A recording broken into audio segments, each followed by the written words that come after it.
Hi friends, இன்னைக்கு நான் ஜெனரலா ஷாப்பிங் வந்தா என்னென்னலாம் வாங்குவேன், நீங்க எதெல்லாம் வாங்க கூடாது, எதெல்லாம் வாங்கணும், எப்படி எல்லாம் வாங்கணும் அப்படிங்கறத பத்தி தான் நான் இன்னைக்கு வந்து வீடியோல சொல்ல போறேன். இது ரொம்ப யூஸ்ஃபுல்லா இருக்கும், அதனால யாரும் ஸ்கிப் பண்ணாம இந்த வீடியோவை வந்து கம்ப்ளீட்டா பாத்துக்கோங்க. இது வந்து எங்க வீட்டு பக்கத்துல கணுவாயில வந்து இருக்கிற ஒரு பழக்கடையில வந்து நாங்க இந்த வீடியோ ஷூட்டை எடுத்துட்டு இருக்கோம். சோ இங்கதான் யூஸ்வலி நான் எப்பவுமே ஃப்ரூட்ஸ் எல்லாம் வாங்குறது. சோ இன்னைக்கு வந்து இந்த வாட்டர் மில்லன், இப்ப சீசன்ஸ் எல்லாமே உங்களுக்கு தெரியும் இல்லையா, அதிகமா வாட்டர் மில்லன் வந்து எல்லாருமே எடுத்துக்குவாங்க. ஆனா இது வந்து பெஸ்ட் டைம் எடுத்துக்கிறதுக்கு அப்படின்னு பாத்தீங்கன்னா மத்தியான டைம்ல தான் எடுத்துக்கணுங்க. அதாவது ஆஃப்டர் ஃபுட், நீங்க மதிய உணவு முடிச்சதுக்கு அப்புறமா நீங்க ஒரு 4 o'clock குள்ள எடுத்துக்கிறது தான் பெட்டர். அதே போல நிறைய பேர் என்ன பண்ணுவாங்கன்னா, இது அறுத்து பார்த்துட்டு இது சிகப்பா இருக்கா அப்படின்னு சொல்லிட்டு வாங்குவாங்க. சம்டைம் அதுக்குள்ள இன்ஜெக்ஷன் போட்டு கலரிங் ஏஜென்ட் அதுல போட்டுப்பாங்க. அதனால நம்ம கட் பண்ணிட்டு சிகப்பா இருக்கணும்ன்றது பாக்கணுங்கிறது கிடையாது. பழம் வந்து கெடாம இருக்கான்னு பாக்கணும். ஏன்னா நிறைய பழங்கள் சாப்பிடும் போது நிறைய பேருக்கு தெரிஞ்சிருக்குமா என்னன்னு தெரியல, அதுல வந்து சின்ன சின்ன குட்டி குட்டி புழுக்கள் இருக்கும். அந்த புழுக்கள் வந்து நம்ம வயிற்றுல இருக்க கட்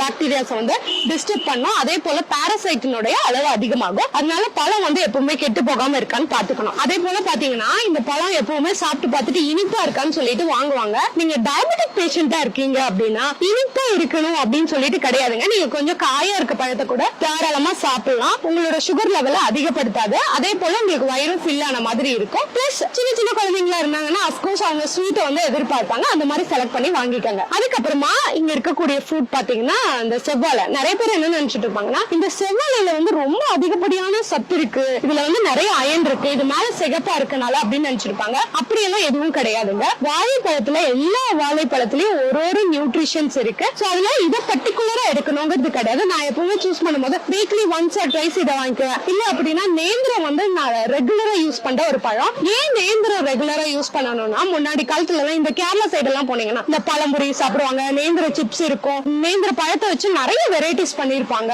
பழம் வந்து புழுங்கி சாப்பிடுவாங்க, இந்த மாதிரி நிறைய விஷயங்கள் பண்ணுவாங்க. அதுவும் ஸ்பெஷலா சின்ன குழந்தைங்களுக்கு அதிகமா கொடுப்பாங்க. இது வெயிட் கெயின் ஆகாம இருக்கு அப்படின்னா அவங்களுக்கு வந்து இது ரொம்பவே உதவியா இருக்கும். அதனால இந்த பழம் வந்து ரெகுலரா டெய்லி பேசிஸ்ல எடுத்துக்கலாம். இது வந்து வீக்லி ஒன்ஸ் ஆர் ட்வைஸ் எடுத்துக்கலாம். நீங்க ரெகுலரா எடுத்துக்கிறதுலயும் தவறு எதுவும் கிடையாது. பட் ஆனா எல்லாருக்கும் கண் பார்வைக்கு வந்து இது அதிகமா சத்து இருக்க மாதிரி நினைச்சுக்குவாங்க. அப்படி எதுவும் கிடையாதுங்க. அடுத்த பழத்துக்கு போலாம் வாங்க. சோ அடுத்தது பாத்தீங்கன்னா ஆரஞ்சு. ஆரஞ்சு நீங்க வாங்கும் போது இது பாடி இருக்கா அப்படிங்கறத கண்டிப்பா பாத்துக்கோங்க. அதுக்கப்புறமா இதுல அதிகமா விட்டமின் சி இருக்கு. அதனால வந்து உங்களோட குழந்தைங்களுக்கும் சரி பெரியவங்களுக்கும் சரி உங்களோட இம்யூனை பூஸ்ட் பண்றதுக்கு ரொம்பவே உதவியா இருக்குங்க. அதனால நீங்க வந்து ஒரு நாளைக்கு ஒரு 3 பழமாவது சாப்பிடணும்னு சொல்லிட்டு பிளான் பண்ணிக்கோங்க. எய்தர் வந்து நீங்க நார்மலா கிடைக்கக்கூடிய பப்பாளி ஆகட்டும், ஆரஞ்சு ஆகட்டும், ஆப்பிள் ஆகட்டும், எது வேணாலும் ஆகட்டும், ஆனா மஸ்ட் ஒரு நாளைக்கு ஒரு 3 பழமாவது சாப்பிட்டு இருக்கணும். அதுல நிறைய மைக்ரோ நியூட்ரிஷன்ஸ் இருக்கு. அடுத்ததா பாத்தீங்கன்னா திராட்சை. ஜெனரலா இந்த பழத்தை சாப்பிட்டோம்னா வாயில வச்சோம்னா ரொம்ப ஸ்வீட்டா இருக்கனால எல்லாரும் இது அடிக்கடி வாங்கிடுவாங்க. இது வந்து நான் வந்து ஜெனரலி வந்து வாங்குறது கிடையாது. ஏன் அப்படின்னா இதுல வந்து சீடு இருக்காதுங்க.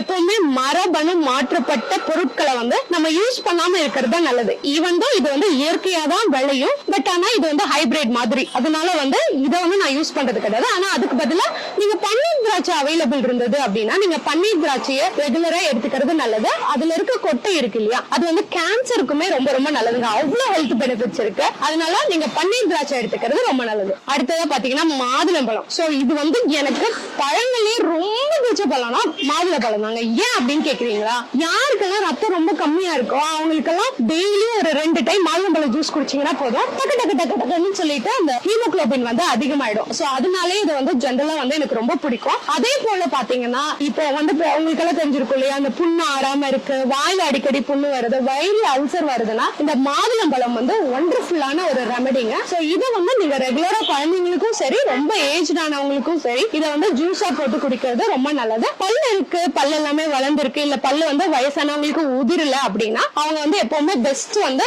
நல்லா மென்னு கடிச்சு சூ பண்ணி சாப்பிட்டுக்கோங்க. அதே போல இது வாங்கும் போது நம்ம ரொம்ப பளபளப்பா இருக்கா, ரொம்ப பெருசா இருக்கா அப்படின்னு சொல்லி பார்த்து வாங்குவோம். பட் ஆனா அப்படி பார்க்காம நீங்க சின்ன பழமா இருந்தாலும் பரவாயில்ல, பட் ஆனா இப்படி அமுத்தி பாத்தீங்கன்னா உங்களுக்கு தெரியும் இது வந்து உள்ள அமுங்குது அப்படின்னா அது வந்து உள்ள வந்து கெட்டு போயிருக்குன்ற அர்த்தம். அதனால நீங்க வந்து அமுங்காம இருக்கிற ஒரு பழமா எடுத்துக்கிட்டீங்கனாலே போதும். இது வந்து நீங்க ஹைபிரிடா இருக்கணும், ரொம்ப நீட்டா இருக்கணும் அப்படின்னு எல்லாம் பல பலன் இருக்கணும்னாலாம் பார்த்து வாங்கணுங்கிறது கிடையாதுங்க. அடுத்தது வந்து பாத்தீங்கன்னா ஆப்பிள். இப்போ நீங்க கடைக்கு போனீங்கன்னா ஆப்பிள் வாங்கணும்னா என்ன பண்ணுவீங்கன்னா நல்ல சிகப்பா இருக்கா, அது வந்து பாலிஷ்டா இருக்கா அப்படின்னு சொல்லிட்டு பார்த்து வாங்குவீங்க. அந்த தவிர வந்து பண்ணக்கூடாதுங்க. நார்மலா ஒரு ஆப்பிள் இருக்கு அப்படின்னு வச்சுக்கோங்களேன், இந்த மாதிரி ஒரு ஆப்பிள் இருந்தாலே போதும். பட் ஆனா இது வந்து இதுவுமே நீங்க அமுத்தி பாத்தீங்கன்னா டேமேஜ் ஆயிருக்கா அப்படின்னு மட்டும் பாத்துக்கோங்க. பிளஸ் பாத்தீங்கன்னா இதுக்கு மேல வந்து வேக்ஸ் போட்டுப்பாங்க. அதனால நீங்க வந்து இப்படி சுரண்டி பாத்தீங்க மெழுகு மாதிரி வருது அப்படின்னா அந்த மாதிரி ஆப்பிள வந்து சூஸ் பண்ணாதீங்க.